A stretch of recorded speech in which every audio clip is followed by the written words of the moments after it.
Modern cars are arrayed with touchscreens, airbags, beeps, and bongs. Sure, they're safer than ever, but there are a few features of old cars that we really miss. Hey everyone! Today we will be talking about the 13 best features of muscle cars that we miss the most. Hit that like and subscribe, and let's get right into it. 13. Plush seats. Have you ever stepped into a Mercedes-Benz S-Class and wished it was more comfortable? Okay, there aren't many raised hands, but those who are nodding are probably remembering the days of squashy, armchair-like seats in ancient Saabs, vintage Americana, and pretty much anything French-produced before the turn of the millennium. Modern chairs may have a plethora of designers working on optimal adjustment and innovative materials, but nothing beats the luxury of sliding into a thickly padded, mattress-sprung and usually velour-trimmed sofa from the 1970s. 12. Fresh air vents. Let us get one thing straight. Air conditioning works brilliantly. Being able to set a decent temperature not only makes life more enjoyable, but it also makes driving safer, as you will realize if you've ever driven in horrible, stifling heat without it, or had to demist your windows. But there's something elementally pleasing about the old-school approach of admitting air in ancient Land Rovers or Citroën 2 CVs. Simply open a real vent beneath the windscreen. They were also incredibly effective, with the direct draft functioning in ways that a side window could never do. Extra nostalgia points if you can open the entire windscreen, as a split-screen VW bus did. 11. Manual handbrake levers. There are still a few remnants of this mechanical process in the new car world, but it's not impossible to envisage a time when they'll be completely gone. There are the typical practical reasons for this. Automated handbrakes self-adjust, the switches take up little space, and they can be integrated with other electric features like hill hold help. However, the traditional handbrake endured for so long because it was actually quite effective. It's simple to use. For the most part, Mercedes may be confusing to newbies, and it's analog rather than digital, which serves as an efficient backup brake in emergencies and makes the simple hill start a beautifully intuitive operation. 10. Mechanical noises. Manufacturers spend lots of money making their vehicles as quiet and refined as possible, only to reintroduce sounds digitally to boost their overall character. While it's nice knowing that you can enjoy a fruity engine note without alerting everyone within a 10-mile radius, there's still some satisfaction in driving something a little older and hearing those noises firsthand. Not just the exhaust roar, but the gear whining, the valve train chatter, and the induction snort. Apart from anything, it was always a subconscious cue to your speed and revs. 60 miles per hour felt and sounded like 60 miles per hour. 9. Pop-up headlights. While the protection of pedestrians is one reason for the disappearance of pop-up headlights, fashion and technology hold more responsibility for their demise.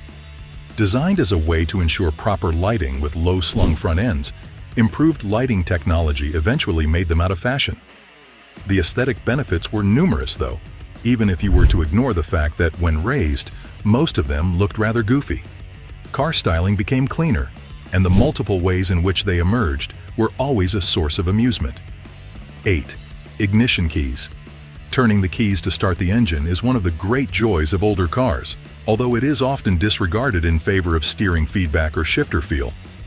The act is enhanced further if the car is old enough to require a couple of throttle pumps to prime the carburetor, or, better yet, separate switches to turn on the fuel pump and ignition. Ultimately, it comes down to the twist of a key, a mechanical act to initiate a mechanical process. Like many on this list, it has been sacrificed on the altar of convenience, cost, and safety, but it may make a comeback in the future as enthusiasts want more control over the behavior of their vehicles. 7. Tall tire sidewalls. There are numerous reasons why current wheels and tires differ in size and profile from their predecessors. Cars are physically larger, thus there are dimensions to consider. They're also faster, necessitating higher performance tires, larger wheels for bigger brakes, and more precise suspension tuning. This is made easier when the sidewalls don't act as undamped springs. However, we miss out on the springy effect of larger sidewalls, which can help to smooth out minor irregularities. They also provide better protection against curbs and potholes, and at a certain profile, they are inherent to the form of the car itself. A 1950s sports car simply wouldn't look right without plump rubber beneath each arch. 6. Turbo lag. We know what you are thinking. Enthusiasts are a contradictory bunch, prone to complaining about something 1 minute and then remembering it fondly the next. And turbo lag is perhaps one of the more contentious issues on our list. Overall, a responsive throttle is a wonderful feature. However, other cars are made more alluring by their flaws, and turbo lag did make some cars quite exciting. You'd open the throttle knowing that a few moments later, but never exactly when, compressed air would enter the combustion chamber and blow you up the road. Given that these engines already had separate power curves, it was another factor to consider as a driver. And if it all came in mid-corner and put you into a ditch, at least you'd have a funny story to tell. Since you've reached till here, make sure to stay till the end and like this video. Also, don't forget to subscribe to our channel for more interesting videos like this. Now number 5. Clear instruments. Whatever you think of BMW's current exterior appearance, there is a similarly controversial topic within the vehicle's cabins: the instrument cluster. For decades, BMW's instruments have been among the clearest in the business, with white numbers on black backgrounds, large format speed, and engine rev indicators, and even a gorgeous font that is backlit for nighttime legibility. Now, however, you'll discover 2 approximately hexagonal counter-rotating bar graphs, their needles unappealing and frequently congested with other information packed between them. There must be a better method to convey information digitally, and until we find it, we'd much rather use clear analog dials. 4. Switches. The transition to touchscreens has been like watching a tsunami, with real buttons and switches gradually receding out of view before a wall, sometimes literally, of piano black surges across the dashboard, displacing everything in its path. Other automobiles are unquestionably well executed, and others are even aesthetically beautiful. The Honda E's lounge-like cabin is delightful.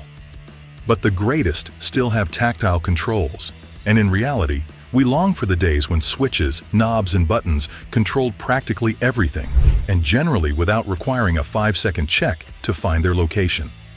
Setting the fan speed, temperature, and air direction while keeping your eyes on the road is a recipe for disaster. 3. Great visibility. Most cars produced as late as the 1990s had near panoramic visibility. Plunging rooflines, taller belt lines, and thicker pillars have all reduced outward visibility, making your kids sick in the back and forcing you to squint around pillars that might support the Parthenon. Crash safety is important. We don't need to remind you how thin metal behaves in a rollover. But active safety, which prevents incidents in the first place, has suffered a hit, now mitigated by electronics, rather than simply good visibility. Those spacious, ancient cabins are also more personable. You feel like you're part of the world rather than a hardened bunker. 2. Suspension travel. Every automotive lover reaches a moment in their lives when the concept of scraping along the ground in a low-slung vehicle no longer appeals. Perhaps this explains why the Safari 911 fad has taken off. Anyone who can afford a 911 is probably elderly and wise enough to be tired of avoiding potholes and clattering their alloys against curbs. Back in the day, however, you could obtain this benefit from nearly anything, as cars offered higher ride heights and more suspension travel straight from the factory, without resorting to the present tendency of massive SUV-like bodywork and 2-ton curb weights. Instead, a tiny salute to the world's Volvo Cross Country and Audi Allroad for preserving long-travel suspension in normal cars. 1. Unusual gear shifts. While we praise any manufacturer that still offers manual transmissions, it's fair to say that there isn't much variation among DIY gear shifts right now. Typically, you'll get 6 ratios, and the lever will appear halfway between the chairs. While floor-mounted remote gear changes have been around for decades, there were plenty of alternatives, including column changes, Citroën DS, Saab 96, numerous American cars, levers sprouting from the dashboard, 2 CVs and their ilk, early front-engine Renaults, and long wand-like changes approaching you almost horizontally, 105 series Alfa Romeos early Minis. Don't forget about dogleg modifications, which were originally reserved for practically any high-performance vehicle worth its salt. That's all, motorheads. Comment on the features that you missed the most, and also, don't forget to like and subscribe to the channel. Want to know about the legend that ruled the muscle car segment in America? Come, let's start our journey while we together unveil the journey of the irreplaceable, the Dodge.